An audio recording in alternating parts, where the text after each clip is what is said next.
परमात्मा सब कुछ कर सकता है। तो कहते हैं क्या होत हरि नाम से जो मन में नहीं विश्वास।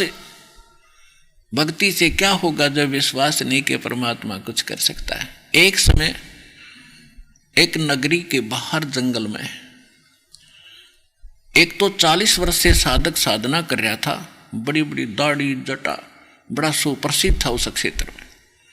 और एक अभी युवा बालक था 30-35 साल का, 4 वर्ष 5 वर्ष से वो साधना कर रहा था दूसरी साइड में जंगल में झोंपड़ी बना के।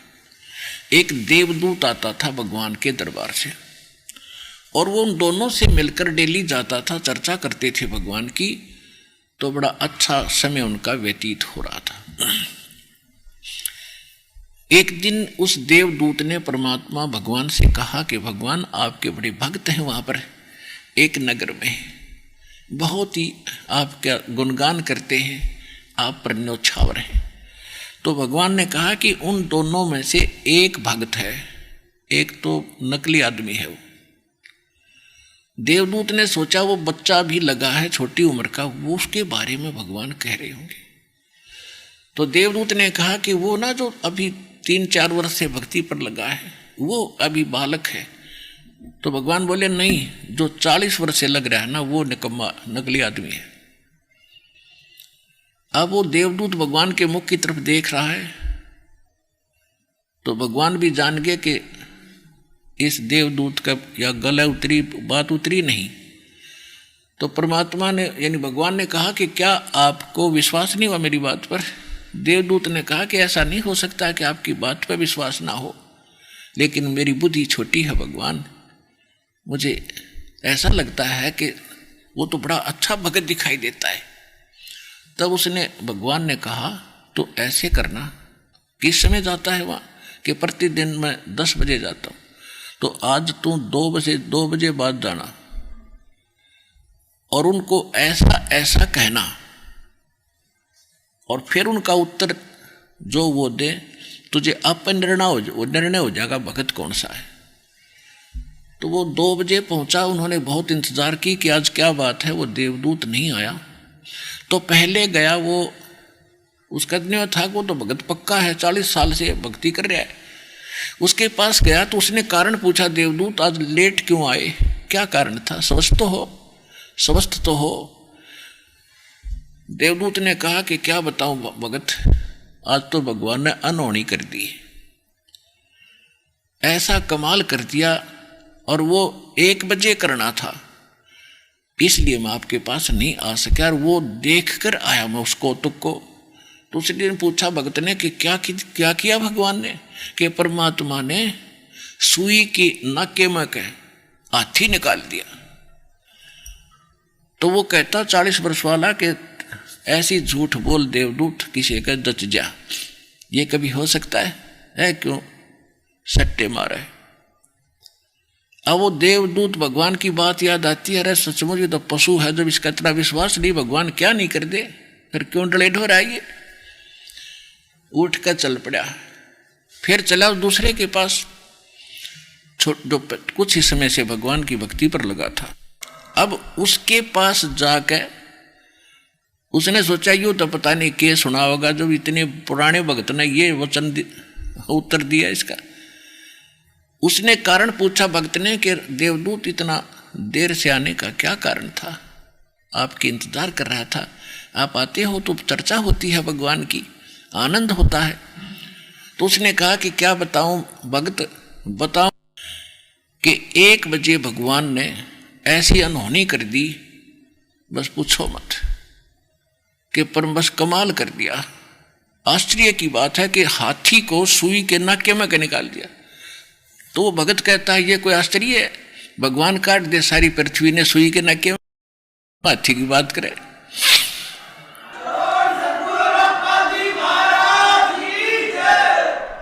वो देवदूत ने उस बच्चे को सीने से लगा दिया, धन है तेरे माता पिता जिनसे जन्म हुआ। जब भगवान पे विश्वास नहीं है तो फिर डले क्यों ढो रहे हो, क्यों भक्ति कर रहे हो। भगवान जो चाहे सो कर सकता है। क्या बताते हैं सूक्ष्म वेद में गरीबदास साहिब ने परमेश्वर कबीर जी की महिमा बताई है। मौला थल से जल करे और जल से थल कर देत, साहेब तेरी साहेबी श्याम कहूं के श्वेत। अब क्या बताया है कि परमात्मा पूरी पृथ्वी को जल से भर दे, हजारों फुट ऊंचा एक पल में, और सब तहस नहस कर दे, और दूसरे पल में एज इट इज न्यो का न्यो बना दे। जो जहां बैठा जो काम कर रहा है, जितने बच्चे एज इट इज बना देता है। तो कहते हैं परमात्मा तने भला कहूं या बुरा कहूं। एक भक्त था, अपने आत्माओं परमात्मा प्रत्येक युग में आते हैं और अच्छी आत्माओं को मिलते हैं। उनका विधान आपको वेदों से प्रमाणित भी दास ने कर दिया। तो हम क्या करते हैं, हम पूरा ज्ञान ना समझ के फिर नाम नूम लेकर फिर अपनी धुन से लगे रहते हैं। तो वो भी हमारी कमजोरी होती है। क्योंकि जैसे एक ग्राउंड है खेलने का, बच्चे जिसमें मैच खेलते हैं और उसकी कुछ मर्यादा बना रखी है कि इससे बाहर नहीं जाना चाहिए आपने।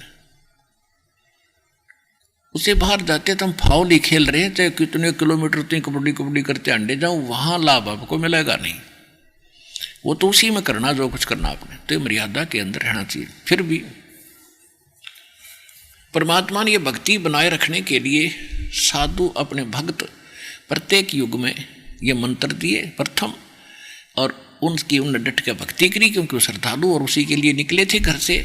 तो उन्होंने खूब भक्ति की, उनसे सिद्धियां भी साथ इसमें पैरेलल आ जाती हैं। कबीर सूक्ष्म वेद में लिखा है कि शब्द महल में सिद्धि 24 और हंस बिछोड़े विश्व बीसा। हमारे इस मंत्र के अंदर 24 सिद्धियां आ जाएंगी, और यहाँ के भगत और संत तो एक आधी सिद्धि प्राप्त करके हल्दी की गांठ प्राप्त करके पंसारी बन जाते हैं। तो ये सिद्धि आपको बर्बाद कर देंगी, इन सिद्धियों की आवश्यकता नहीं है। एक समय एक सिद्ध पुरुष के 2 शिष्य थे, और उसने बता रखा था कि तुम ऐसी साधना करो, ऐसी साधना करने से तुम्हें सिद्धियां प्राप्त होंगी और जगत में तुम्हारी महिमा हो जाएगी। और जब घर से निकलने के बाद साधु संत जो बन रहे हैं नकली, इन रोटी का रोला गणा रहे कि तुम्हें टूक मिलता रहेगा, उस सिद्ध लास्ट में यही फाइनल कर लेते हैं, उस सिद्ध की मृत्यु होगी। और वो 2 चेले थे तो कई जने 2 मित्र थे, उनमें से आपस में आश्रम में रहते थे। उनकी मृत्यु के बाद वो जंगलों में चले गए अलग अलग दिशा को, कि वे गुरु जी ने जो साधना बताई है डट कर भक्ति करेंगे और सिद्धियां प्राप्त करेंगे। तो उनमें से एक भगत को परमात्मा कबीर जी का सत्संग सुनने को मिल गया, जो श्रद्धालु था, उस सिद्ध का शिष्य था। और परमात्मा ने फिर बात बताई, भाई ये सिद्धि तो ऐसी है, सारा जीवन तो इन मंत्रों को जाप करके सिद्धियां प्राप्त करते हैं, फिर ये सिद्धि कुछ दिनों के बाद समाप्त हो जाती है। दुनिया में प्रभुता तो अवश्य बन जाती है, लेकिन आपका जीवन नाश हो जाता है। जैसे आप देखते हो वर्षा के मौसम में चींटियां होती, पंखों वाली कीड़ी निकलाती हैं, और वो पहले भी वहाँ जो आम चींटियों में वो भगवान बनी बैठी थी, क्योंकि वो तो पंख वाली थी, आकाश में उड़ जाती थी। आम चींटी तेनों समझती है तो भगवान से मिलकर आती होंगी, जब पता नहीं कहाँ उड़कर चली जाती हैं। वर्षा के मौसम में जब वो चींटियां बाहर निकलती हैं, गर्मी महसूस होती है अंदर, तो बाहर वो क्या देखते हैं, दीपक या कोई लैंप बल्ब ट्यूब, उसके चारों तरफ टक्कर मारती रहती हैं, और कुछ देर घंटे के बाद उनकी वो सारी पंख टूट जाती है, और फिर वो जमीन पर गिरकर रेंग रही होती हैं आम कीड़ी की तरह। यानी वो पंख टूटने के बाद वो चींटी की चींटी है, पहले भी चींटी ही थी, उनका भ्रम हो गया था, आकाश में उड़कर पता नहीं के पा लिया। ऐसे ही ये सिद्ध पुरुष है जो सिद्धियां प्राप्त कर लेते हैं, तो आम जनसाधारण से ऐसा लगता है तो वह भगवान से मिलाए होंगे। एक सिद्धि आकाश से उड़ जाई, एक सिद्धि जल पैर न लाई, एक सिद्धि कुछ खाव न पीवे, एक सिद्धि जो बहुत दुख दीवे, एक सिद्धि तन हंस नहीं आ रहा। एक सिद्धि ऐसी होती है शरीर को छोड़कर ये प्राणी निकल जाता है, पता नहीं कहाँ कहाँ घूम कर फिर वापस आ जाता है। एक सिद्धि ऐसी होती है जल के ऊपर ऐसे चलते हैं जैसे थल पर चलते हैं। तो उस भगत का यह बात समझ में आ गई कि यह तो बात बिगड़ गई भाई, बहुत गलत हो गया, मैं तो सिद्धि के लिए अब धक्के खा रहा हूं। तो उस परमात्मा जब आए हुए थे कबीर जी, पता नहीं किस रूप में आ जाते हैं वे साधु, और फिर भक्तों को दीक्षा देते हैं, उनको चार्ज कर जाते हैं। तो उस भगत का वह बात समझ में आ गई और वो परमात्मा उनको, उसकी लगन देखकर उस भक्त ने, परमात्मा जब आए थे परमेश्वर, उस बच्चे की लगन देखकर, क्योंकि घर से निकला था पहले सिद्ध का चेला हुआ, वहां डट कर भक्ति करी, फिर वहां जाकर भगवान की यथार्थ ज्ञान मिला, उस गुरु परमात्मा गुरु रूप में बैठे थे, उस गुरु के प्रति बड़ी लगन श्रद्धा से उसने समर्पित भाव से भक्ति की। तो उस गुरु ने उस सिद्ध के शिष्य को आदेश दे दिया कि बेटा तू दीक्षा दिया करिए, अब कल के बाद मैं नहीं रहूंगा संसार में। तो परमात्मा अंतर्ध्यान हो गए।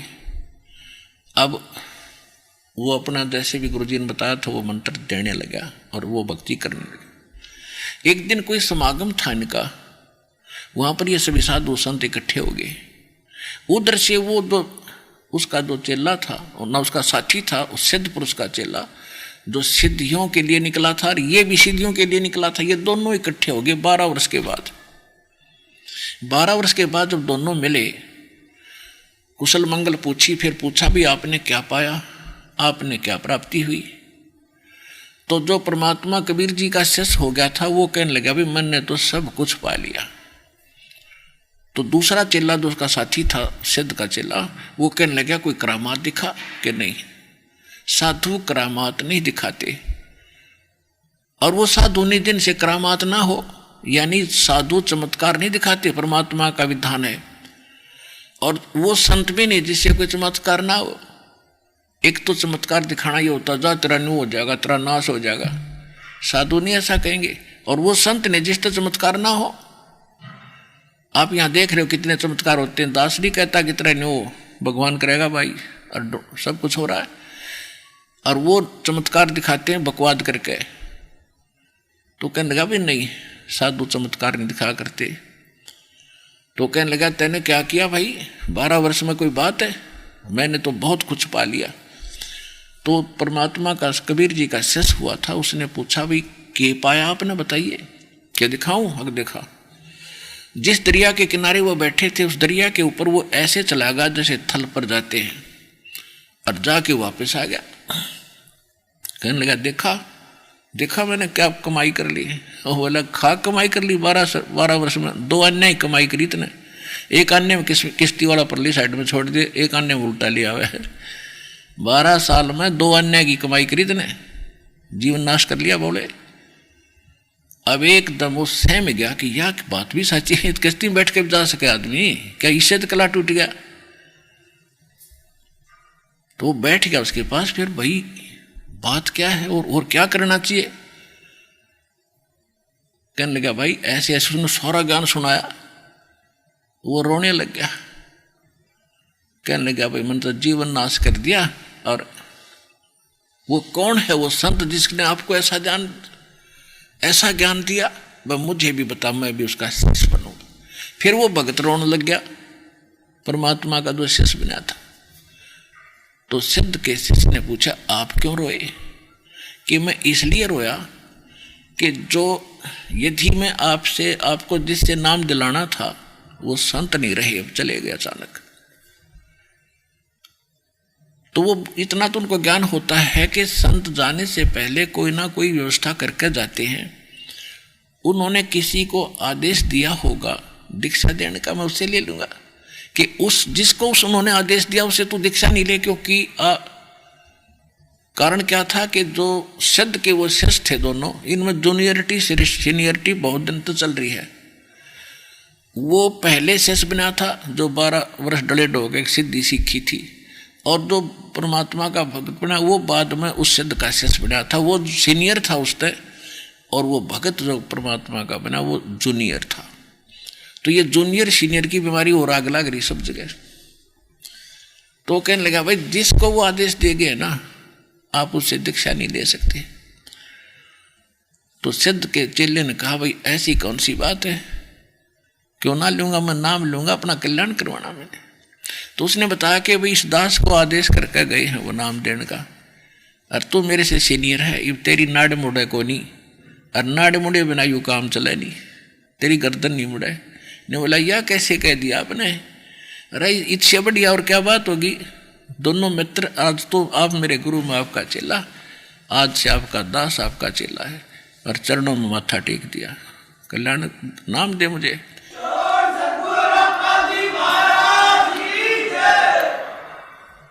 तो पुण्यात्मा कहते हैं वक्त पर है सौदा करे, और भाड़ में जाओ वो नकली ज्ञान है। तो ये साधु संतों के लक्षण होते हैं, और ऐसे ये भक्ति मार्ग अपना प्रफुल्लित होगा। इस प्रकार हमने इस मार्ग को आगे बढ़ाना है।